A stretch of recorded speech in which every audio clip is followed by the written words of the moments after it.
오늘 하나님께서 우리에게 주신 말씀은 에스더 8장 1절에서부터 17절 말씀입니다.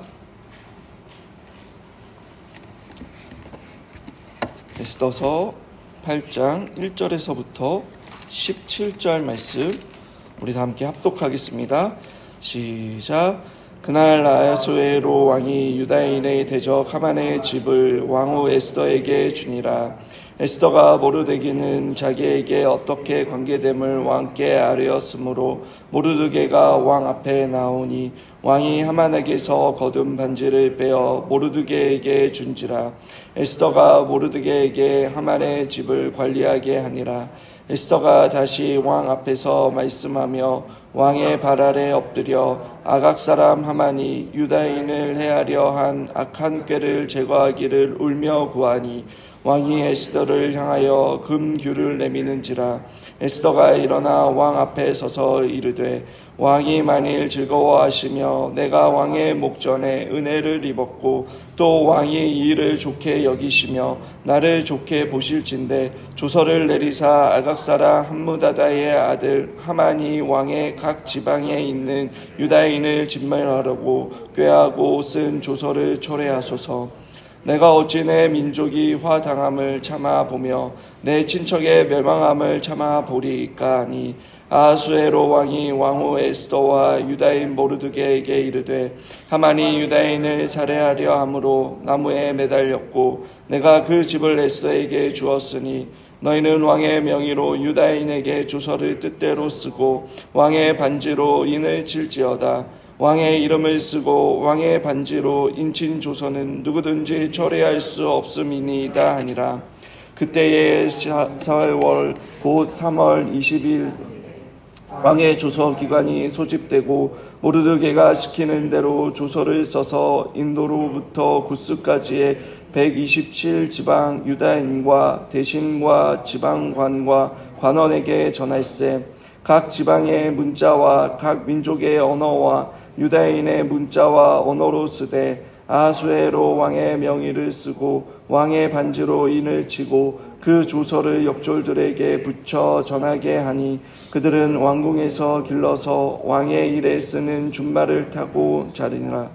조서에는 왕이 여러 고을에 있는 유다인에게 허락하여 그들이 함께 모여 스스로 생명을 보호하여 각 지방의 백성 중 세력을 가지고 그들을 치려하는 자들과 그들의 처자를 죽이고 도륙하고 진멸하고 그 재산을 탈취하게 하되 아하수에로 왕의 각 지방에서 아달월 곧 12월 13일 하루 동안에 하게 하였고 이 조서 초본을 각 지방에 전하고 각 민족에게 반포하고 유다인들에게 준비하였다가 그 날에 대적의 원수를 갚게 한지라.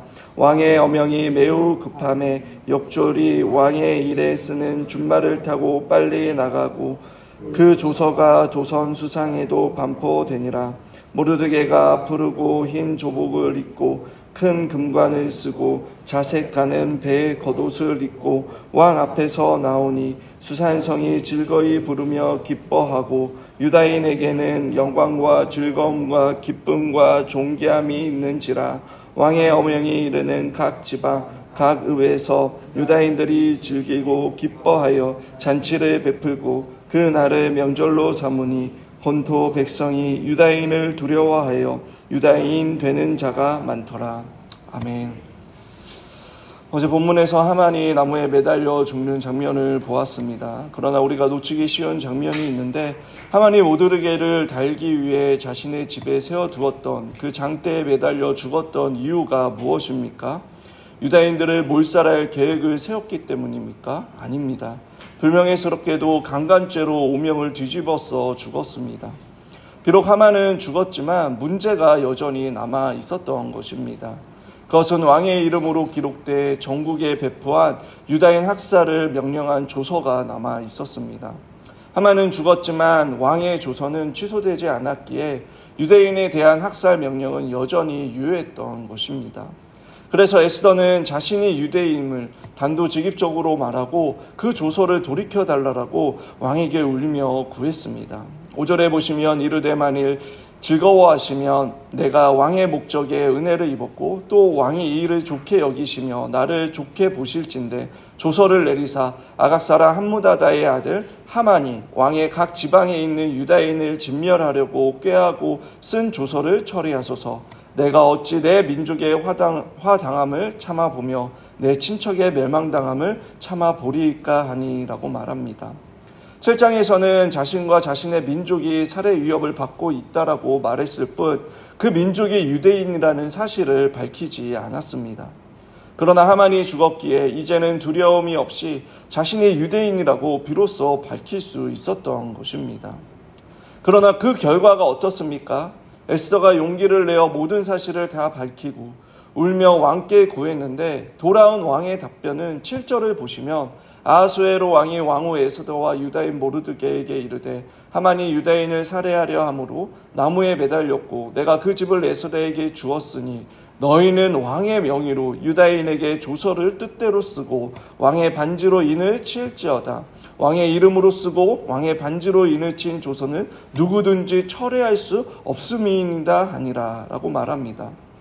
우리의 기대는 왕이 당장 취소 명령을 내려 즉각적으로 유대인을 구할 장면을 생각할 수 있는데 왕은 오히려 한 발짝 빼고 있는 것입니다. 그 이유는 왕궁의 법도가 있기도 하지만 혹여나 여러분 에스더가 자신을 속였다라는 생각이 들었기 때문이지 않을까요? 어찌되었던 에스더가 원했던 것은 옛 조서의 철회였습니다. 그런데 왕은 새 문서를 만들어 내가 준 도장을 찍으면 되지 않느냐라고 대답하는 것입니다. 왜 그랬을까요? 여기에도 하나님의 개입하심이 있습니다. 그것은 왕의 마음에는 애시당초 유대인을 구원할 그러한 마음이 없었습니다. 그리고 왕이 할 수 있는 능력도 한계가 있는 존재임을 깨닫게 해주시기 위한 것이었습니다. 여러분 한번 생각해 보십시오. 만약에 왕이 하만의 조서를 돌이켜 이 상황을 정리하였다면 여러분 그것을 아는 유대인들은 아하수에로 왕을 유대인의 구원자로 여겼을지 모릅니다. 왕의 조서를 처리할 수 없다라는 그 페르시아의 왕궁의 법도를 어기고 왕이 에스더의 요청에 따라 조서를 철회해 주었다면 여러분 역사적으로 유대인들은 에스더의 용기와 아하수에로 왕의 결단으로 구원을 받았다라고 생각할 것입니다. 그러나 정말 그들의 활약으로 여러분 이 문제가 해결된 것입니까? 지난번에도 말씀드렸다시피 철저하게 하나님 중심으로 이 에스더서를 살펴보면 등장하는 인물들은 지극히 자기 중심적인 모습을 보입니다. 각자의 연약함과 실수와 실패, 투성의 모습을 보입니다. 그러나 그럼에도 불구하고 하나님께서는 세상을 주관하시며 그들의 연약함과 실수, 심지어 악인들의 그 죄까지도 조정하셔서 하나님의 뜻을 이루어 가시는 분이시다라는 것을 보여주고 있는 것입니다. 유대인들의 유일한 구원자, 그들을 지키고 보호하시는 분은 에스더도 대제국의 아하수에로 왕도 아닌 하나님만이 유일한 구원자이심을 증거하는 것입니다. 우리도 모르게 성경을 읽을 때에 하나님을 제치고 인간을 영웅시할 때가 있습니다. 이 모든 것이 함정인 것입니다. 우리의 진정한 히어로는 하나님 한 분이십니다. 아하수에로는 절대 권력을 가진 왕이었지만 여러분 이미 죽어버린 그 하만의 조서도 처리할 수 없는 나약한 왕에 불과합니다. 성경은 지금 그것을 보여주는 것입니다. 제 아무리 제국의 권력자라도 인간은 결코 구원자가 될 수 없다라는 것을 가르쳐주고 있습니다. 우리가 오직 믿을 만한 분은 하나님 한 분이심을 가르쳐주고 있는 것입니다. 우리 역시 누군가에게 능력이 있고 그 능력자가 나에게 호의적이라면 우리도 모르게 그 사람을 신뢰하게 되고 의지하려는 경향이 있습니다. 목사도 마찬가지입니다. 그러나 꼭 기억해야 하는 것은 세상의 어떠한 능력자도 그 어떠한 호의라도 우리를 구원해 줄 수 없고 우리의 문제를 완벽하게 해결해 줄 수 없다라는 것입니다. 오직 우리를 구원하신 분은 주님밖에 없습니다. 우리의 문제보다 크신 그 하나님께 답이 있는 것입니다. 무능한 아하수에로 왕이지만 에스더에게 한 가지 방법을 알려주었습니다. 그것은 왕의 인장반지를 가지고 조서를 써서 전국 각지에 다시 보내라는 것입니다. 그러나 그 조서의 내용이 어떻습니까? 그 내용이 9절에서부터 13절에 나와 있습니다. 그 내용이 너무나 살벌합니다. 옛 조서를 따라 자신들을 공격해 들어오는 자들에게 맞서 자신의 생명을 보호하고 방어하는 데 그치지 않고 그들의 처자를 죽이고 도륙하고 진멸하며 그 재산까지 탈취하라는 내용입니다. 눈에는 눈, 이에는 이입니다. 자비와 용서가 없습니다. 여기에도 인간의 한계가 있는 것입니다. 모르드게가 이렇게 한 것은 여러분 1차적으로 원수를 갖고 싶었을 것입니다. 그리고 두 번째로 이렇게 하지 않으면 여러분 악의 순환고리를 이때 당시에 끊어버리지 못하고 살아남은 자들을 통해 또다시 위협을 받을 상황이 있기에 공격적으로 조서를 내릴 수밖에 없었던 것입니다. 또 모르드게가 작성하여 공포한 새 조서로 인해 유대인들은 적을 분별하여서 비로소 대적들과 맞설 수 있는 기회를 가지게 된 것입니다. 이전에는 무기력하게 당하고 죽어야 했던 유대인들의 위치가 달라졌습니다. 이제는 원수에게 당하지 않고 저항하고 싸워볼 수 있는 그런 공평한 기회가 이 새로운 조서를 통해 내려진 것입니다. 새로운 조서를 통해 이제 유대인들은 여러분 새로운 삶을 살기 시작했습니다. 길어야 약 2달간의 공포와 두려움 속에 죽을 날만 기다리고 있었던 삶이 끝난 것입니다. 저항할 수 없는 그 무기력함과 절망이 끝났습니다. 이제는 생명의 기쁨 속에서 왕의 그 지지 속에서 원수가 누구인지를 분별하며 원수를 대적하고 정화하며 또 적극적으로 공격하며 자신의 유대인의 정체성을 숨기는 것이 아니라 오히려 드러내며 스스로 자부심을 느끼며 새로운 인생을 살게 된 것입니다. 새 조서가 반포된 후 그들의 모습을 14절과 15절에 이렇게 말씀합니다. 왕의 어명이 매우 급함에 역졸이 왕의 일에 쓴 준말을 타고 빨리 나가고 그 조서가 도성수산에 반포되느니라. 모르드게가 푸르고 흰 조복을 입고 큰 금관을 쓰고 자색 가는 베옷을 입고 왕 앞에 나오니 수산성이 즐거이 부르며 기뻐하고 라고 말합니다. 3장에서 하만의 왕의 조서가 반포되었을 때에 수산성이 어지러웠는데 새 조서가 반포되자 수산성이 즐거이 부르며 기뻐하는 모습을 기록하고 있습니다. 이제는 정해졌던 그 멸망의 날이 다가와도 여러분 두려워하지 않습니다.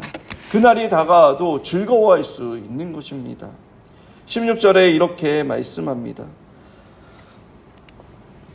유대인에게 영광과 즐거움과 기쁨과 존귀함이 있는지라. 그리고 17절에 왕의 어명이 이르는 각 지방 각 읍에서 유다인들이 즐기고 기뻐하여 잔치를 베풀고 그 날 명절로 삼으니 본토 백성이 유다인을 두려워하여 유다인이 되는 자가 많더라라고 말씀합니다. 유다인이 구원을 받았다는 소식이 전해지자 가는 곳마다 여러분 즐거움과 기쁨의 잔치가 벌어졌습니다. 그것을 본 이방인들까지도 유대인이 되는 그 이스라엘 공동체 안으로 들어오는 놀라운 일이 일어나게 되는 것입니다. 말 그대로 반전과 역전의 그 일이 일어나게 되었습니다. 여러분 우리에게도 새로운 법이 선포되고 새로운 삶이 열렸다라는 것을 알고 계십니까? 바로 율법의 옛 법은 철폐되고 여러분 그리스도를 통한 새로운 은혜의 법이 선포되었습니다. 율법은 오늘도 살아서 우리에게 죄를 깨닫게 하여 주고 또 그 죄를 억제하여 주며 또 그 죄 가운데 있는 자를 건져주는 역할을 합니다. 마치 에스더와 유대인들에게 옛 조서에 의해 하만과 그를 동조한 무리가 원수였다라는 것을 깨닫게 했듯이 우리는 율법을 통해 죄가 무엇인지를 분별하게 되었습니다. 그래서 율법을 통해 죄를 억제하고 죄를 지었을 때에 그 제사를 통해 죄사함을 받았습니다. 그러나 율법과 제사가 완벽하였어도 죄인인 인간은 율법과 제사를 하나님 뜻 가운데 완벽하게 지키지 못했습니다. 그래서 예수 그리스도께서 율법을 폐하러 오신 것이 아니라 완성하러 이 땅 가운데 오셨습니다. 옛 조서인 율법이 죽이는 그 법이었다면 여러분 새 조서는 살리는 법이고 생명의 그 성령의 법입니다. 생명의 성령의 법은 살리는 법이고 살아보라는 법이기도 합니다. 우리에게 영원한 생명과 성령님을 보내주셨으니 이제 그리스도 안에서 주어진 새로운 생명과 그 자유와 성령의 능력으로 살아가라라고 말하고 있는 것입니다. 과거에는 죄를 지을 수밖에 없었던 그러한 죄를 지을 수밖에 없는 자유가 있었다며 거듭난 이후 생명의 성령의 법 아래 죄를 짓지 않는 자유를 가지게 되었습니다. 이제는 죄에 대해 저항하며 싸울 수 있는 존재가 된 것입니다. 물론 때로는 우리가 질 때도 있습니다. 맷집이 약해 쉽게 무너질 수도 있습니다.